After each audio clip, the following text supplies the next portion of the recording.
Hi everyone, Amanda here. I just wanted to take a few minutes out of my summer break to share with you what I found most difficult in our first year of home educating.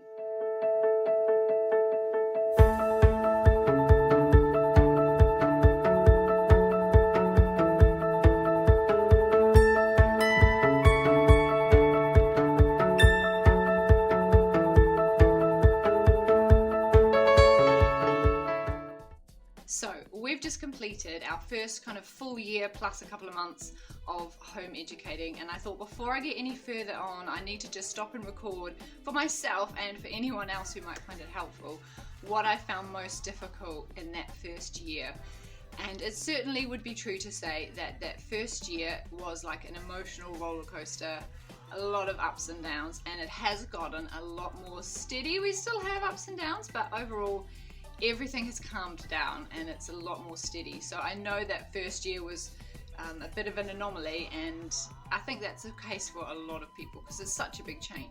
So the first thing I found kind of most hard was recognizing that even though we had taken our children out of an education system, the system was still very much ingrained in my thinking and in my heart. And because we didn't know how long we were going to be doing this for, and to be honest, we still don't, we know we're going to be doing another 2 years, but beyond that, I don't know. And it's difficult when you've kind of grown up your whole life in a particular way of thinking about education, and then you suddenly extract from that day to day, but it's still in my heart. I found it was still very much in my heart. So what that meant was, if on a particular day one of my children was not 100% cooperative, I would get quite stressed because deep down there was this kind of fear under the surface. Fear that they're going to get behind, or fear that you're going to miss out on learning something that's really important. And now that I'm like a year and a bit in, I realize how kind of silly that is, but it was really real at the time, that genuine sense of fear.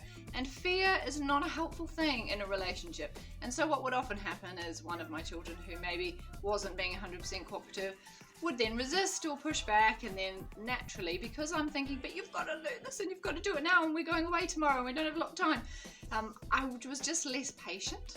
And some of my children don't respond well to that kind of, we just had a bit more arguments. And looking back, I think it probably wasn't fair on them, but also it's probably just realistic that when you eject from a system, if you haven't taken time to really, it takes time to change your mindset. There's so many deep layers of belief that we have about our education and about children, and they don't change simply because you've made a decision and taken them out of school. So I had to wrestle with that, and I did a lot of reflection over the last year and a lot of reading, and I've really more settled in my heart now a sense of peace that they're really going to be okay. They really are. And the more that I look at different kind of secondary school curriculums in the UK, I think, I'm 100% confident that if they end up staying in this kind of lifestyle of education up until that secondary school time for longer, it's going to be fine. It really is. But that peace and that confidence didn't come overnight, and so in the meantime it's a bit of a stress. The second thing that I found most difficult was that my children had to learn how to relate to each other in a different kind of way. I mean, when they were at school, the morning times, the morning school run was hectic. I tried my absolute best to get everyone up in the morning, breakfasted, dressed, brushed their teeth, but inevitably there would be fights in the morning because we were under the stress of we've got to get to school on time. And there'd always be one child who dribbled toothpaste down their uniform, or spilled their cereal down their uniform, or spent way too long in the bathroom, and everyone else is sitting in the car waiting to go, and that person's still getting their shoes on. And we had this constant tension in our house in the mornings. And when we came home from school, there was a lot of stress. By the time we left the school car park, they were fighting. I think they're just tired. It's just what happens. We get home, we don't have that stressful school run.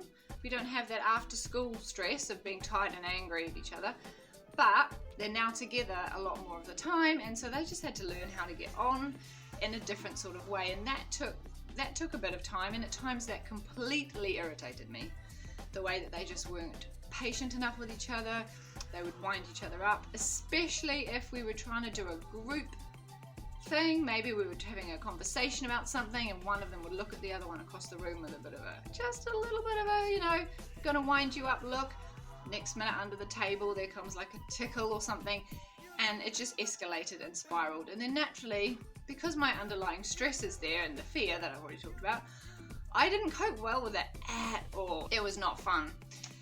That doesn't happen so much now, and the more that I've kind of worked out a rhythm and what resources work for us and the approach we're taking, which is very much a Charlotte Mason method, there's a lot more there's a lot of independent work that they do.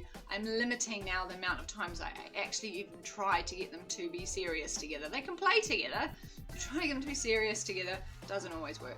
So, but that took time for us to realise and to adapt to. The final thing that I think I found most difficult was I had a bit of a plan to begin with of what we were going to do and what resources we were going to use, and then when we started using them, some of them just weren't great. They weren't like igniting the children. I talked about in my video on maths how maths was a massive struggle, and that's just difficult when you have a plan and you think it's going to work really well and then suddenly it doesn't and you have to adapt to it, and being prepared to let go and say, okay, I'm not going to persevere with that approach or that resource or that book or that curriculum because it really isn't achieving what we want. Even if I spent a little bit of money on it, there's no point actually persevering with it. And learning to know when to persevere with something and say, no, just push through, this is good, they just need to learn more resilience, and when to say, actually, this one is not going to fly. It was tested and failed, and just being prepared to let go and let the money go. I mean, I didn't have a huge amount to spend on resources. We were more interested in spending our money on actually going places and doing things, which was kind of one of the main reasons why we decided to take our children out of school. So if I then gave up on a curriculum or something I'd spent a bit of money on, it could be difficult at times, but it's worth doing. It's worth doing. If you try something out and you find that it really isn't working and it's not igniting joy and wonder and curiosity in them or in you, and it's just creating more stress and tension, it's really okay to stop and go, actually, tried that, didn't work. But it's just difficult when you've got a plan and then you have to adjust all the time. So those are just a couple of things that I found difficult, and you know, I want to say it really has gotten a lot better. It has gotten a lot better. Also, it took at least 6 months to really meet some other families who are also home educating around where we are, so we could start to build more friendships. We've got a lot of friends, but we wanted to specifically build friends that were doing the same educational style as us. And you know, as we've built those relationships and got to know more people, that's helped make things a lot easier as well, because I've got so many mum buddies I can go, what do you think about this, and tell me what you're doing for music, and we're just sharing ideas with each other so much. It's so helpful. So give yourself time if you're new to this. It's okay if you have a hard day. It's okay if you feel like you want to cry. It really is okay. You're not alone. You won't be the first. You won't be the last. You just need to keep coming back to your why. Why am I doing this? And just really evaluate your heart. You know, is there a fear deep down underneath that's stressing you out? And if so, really just evaluate it and go, is this a legitimate thing to be frightened of? Sometimes it is and you need to take stock, and other times it really isn't. So I just really want to encourage you, all you new home educators out there, you are not alone, and keep going.